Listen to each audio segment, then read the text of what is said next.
பொதுவா நாம கடவுளை எப்படி பார்ப்போம்? ரொம்ப பயபக்தியோட மரியாதையோட கும்பிடுவோம் இல்லையா? ஆனா அதே கடவுளை ஒரு காதலனா, ஒரு உயிர் நண்பனா, ஏன் ஒரு செல்ல குழந்தையா நினைச்சு தோள் மேல கை போட்டு கொஞ்சம் விளையாட முடியுமான்னு யோசிச்சிருக்கீங்களா? அப்படி ஒரு உரிமை பக்தர்களுக்கு இருக்குன்னா அது அந்த கண்ணன் கிட்ட மட்டும்தான். ஆமாங்க, கண்ணன் பிறந்ததே மதுராவில் இருக்கலாம். ஆனா அவரோட மனசு, அவரோட இதயம் எல்லாமே இருந்தது பிருந்தாவனத்துல தான். ஏன்னா அங்கதான் அவரோட தெய்வீக லீலைகள்லாம் அரங்கேறுச்சு. அங்கதான் ஒரு மிகப்பெரிய அற்புதத்தையும் அவர் நிகழ்த்தி காட்டினார். நாம இப்ப பார்க்க போறது கண்ணனோட இதயமான அந்த புனித பூமி திருவடமதுரா பத்தி தான். உங்களுக்கு தெரியுமா, இது வைணவர்களோட 108 திவ்ய தேசங்கள்ல ஒண்ணு. அதாவது மகாவிஷ்ணுவோட மிக முக்கியமான இருப்பிடங்கள்ல இதுவும் ஒண்ணு. ஆனா இங்க ஒரு விஷயம் என்னன்னா, இது ஒரு தனிப்பட்ட கோயில் கிடையாது. பிருந்தாவனம், கோவர்தனம்னு அந்த முழு பகுதியுமே ஒரு புனித தலமா தான் பார்க்கப்படுது. இந்த இடங்களோட பேருக்கு பின்னாடி ரொம்ப அழகான அர்த்தங்கள் இருக்கு. பிருந்தாவனம்னா பிருந்தா, அதாவது துளசி செடிகள் நிறைஞ்ச வனம், துளசிக்காடு. அதே மாதிரி கோவர்தனம்னா கோன்னா பசு, வர்தனம்னா செழிக்கும் இடம், அதாவது பசுக்கள்லாம் நல்லா செழிப்பா வாழ்ற பூமி. இங்க இருக்கிற விசேஷம் என்னன்னா, கோவர்தன மலை தான் இங்க முக்கிய தெய்வம். அதனாலதான் இங்க மூலவருக்கு பேரு கோவர்தன நேசன், அதாவது மலையின் நண்பன். எவ்வளவு அழகா இருக்குல்ல? கோவர்தனம் குடை பிடித்த மலை. ஆமாங்க, கண்ணன் ஒரு கடவுளோட கர்வத்தையே அடக்குன கதை தான் இது. வாங்க அந்த ஆச்சரியமான கதைக்குள்ள போகலாம். சின்ன பையனா இருந்த கண்ணன் தேவர்களுக்கெல்லாம் அரசனான இந்திரனையே எதிர்த்து நின்ன ஒரு கதை. முதல்ல இந்திரனோட கர்வத்தை பத்தி பார்ப்போம். அந்த காலத்துல ஆயுர்வாடி கிராம மக்கள் மழை நல்லா பெய்யணும்னு சொல்லி வருஷா வருஷம் இந்திரனுக்கு பெரிய படையிலெல்லாம் வச்சு வழிபடுவாங்க. இது அவங்களோட வழக்கம். ஆனா ஒரு வருஷம் சின்ன பையன் கண்ணன் வந்து, வேண்டாம் இதை நிறுத்திடுங்கன்னு சொல்றான். அப்போ கண்ண ரொம்ப எளிமையா ஒரு அறிவுரை சொன்னான். நமக்கு மழை தர்ற இந்திரனை எதுக்கு வணங்கணும்? அதுக்கு பதிலா நமக்கு வாழ்வாதாரமா இருக்கிற இந்த கோவர்த்தன மலையையும் நம்மளோட பசுக்களையும் வணங்குவோம்னு சொன்னான். இத கேட்டதும் இந்திரனுக்கு கோபம் தலைக்கு ஏறிடுச்சு. ஒரு சின்ன பையன் என்னையே அவமானப்படுத்துறானான்னு நினைச்சு தம் மொத்த கோபத்தையும் அந்த கிராமத்து மேல காட்டினான். பயங்கரமான பேய் மழை சூறாவளின்னு அனுப்பி மொத்த ஊரையும் அழிக்க பார்த்தான்.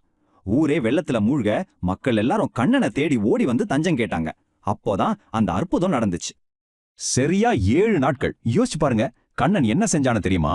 அந்த பிரம்மாண்டமான கோவர்த்தன மலைய தன்னோட இடது கை சுண்டு விரலால அப்படியே லேசா தூக்கி ஒரு கொடை மாதிரி பிடிச்சுக்கிட்டான். அதுக்கு கீழே அந்த கிராமத்து மக்கள் அவங்களோட ஆடு மாடுகள்னு எல்லா உயிர்களையும் 7 நாள் 7 ராத்திரி விடாம காத்து நின்னான். இந்த ஒரு சம்பவத்துக்கு பிறகுதான் கண்ணனுக்கு கோவர்தன கிரீதாரி அப்படின்னு ஒரு பேர் வந்துச்சு. அதாவது கோவர்தன மலையை தாங்கியவர். கடைசியில இந்திரன் தன்னோட தப்ப உணர்ந்து கண்ணனோட காலில் விழுந்து மன்னிப்பு கேட்டான்.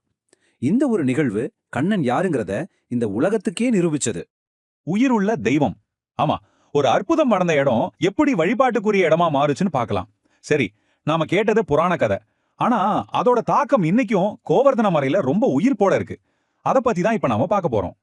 இங்கதான் ஒரு பெரிய மாற்றம் நடக்குது. புராணத்துல அது கண்ணன் தூக்குன ஒரு மலை. ஆனா இன்னைக்கு வழிபாட்டுல அதுவே ஒரு மலை இல்ல, மக்கள் வணங்குற ஒரு உயிருள்ள தெய்வமா மாறிடுச்சு.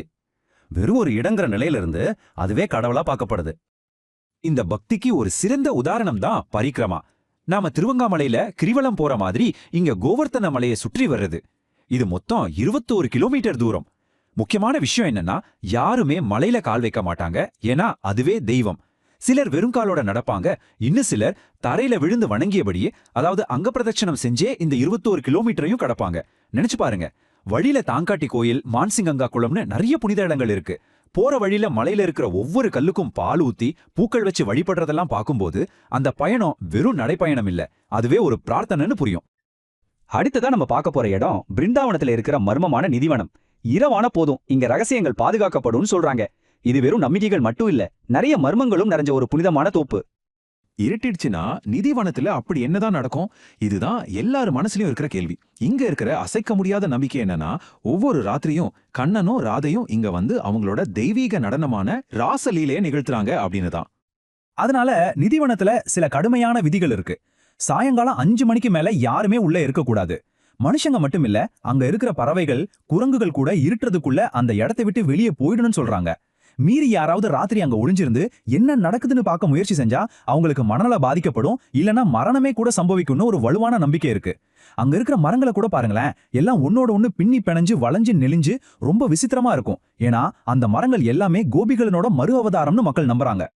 சரி, இதுக்கு ஏதாவது சாட்சி இருக்கா? இருக்குன்னு தான் பக்தர்கள் சொல்றாங்க. ஒவ்வொரு ராத்திரியும் பூசாரிகள் ஒரு சிறப்பு அறையில ஒரு படுக்கையை தயார் செஞ்சு பிரசாதங்கள் எல்லாம் வச்சுட்டு போயிடுறாங்க. ஆனா மறுநாள் காலையில வந்து பார்த்தா அந்த படுக்கை யாரோ படுத்து எழுந்த மாதிரி களைஞ்சிருக்கும், வச்ச பிரசாதமும் யாரோ சாப்பிட்ட மாதிரி இருக்கும். இதுதான் அந்த தெய்வீக வருகைக்கான சான்றா பார்க்கப்படுது. இது ஒரு பக்தி கொண்டாட்டம். பிருந்தாவனத்தோட ஆன்மீக நாதமே ரொம்ப துடிப்பானது. வாங்க அந்த பகுதியோட ஒட்டுமொத்த சூழல் எப்படி இருக்குன்னு பார்க்கலாம். ஏன்னா இங்க பக்திங்கிறது ஒரு பயபக்தியான விஷயம் மட்டும் இல்ல, அது ஒரு ஆனந்தமான கொண்டாட்டம். கண்ணனோட கதையில இருந்து யமுனை நதியை பிரிக்கவே முடியாது. அதுதான் அவரோட கதையோட உயிர் நாடி.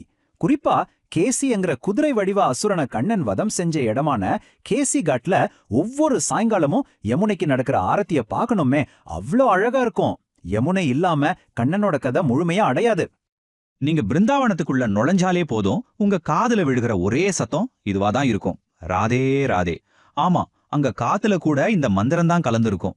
இங்க பக்திங்கிறது ரொம்ப இறுக்கமான சடங்கு எல்லாம் கிடையாது. அது ஒரு தொடர்ச்சியான சந்தோஷமான கொண்டாட்டம். மக்கள் ஆடி பாடி சிரிச்சு அப்படிதான் அவங்க பக்தியை வெளிப்படுத்துறாங்க. ஒருவேளை பக்திங்கிறது அமைதியா செய்யற பிரார்த்தனை மட்டும் இல்லாம ஒரு ஆனந்தமான பாட்டா இருந்தா எப்படி இருக்கும்?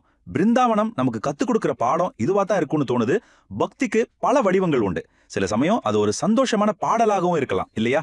இந்த ஒரு அழகான எண்ணத்தோட இந்த பயணத்தை நாம இங்க நிறைவு செய்வோம்.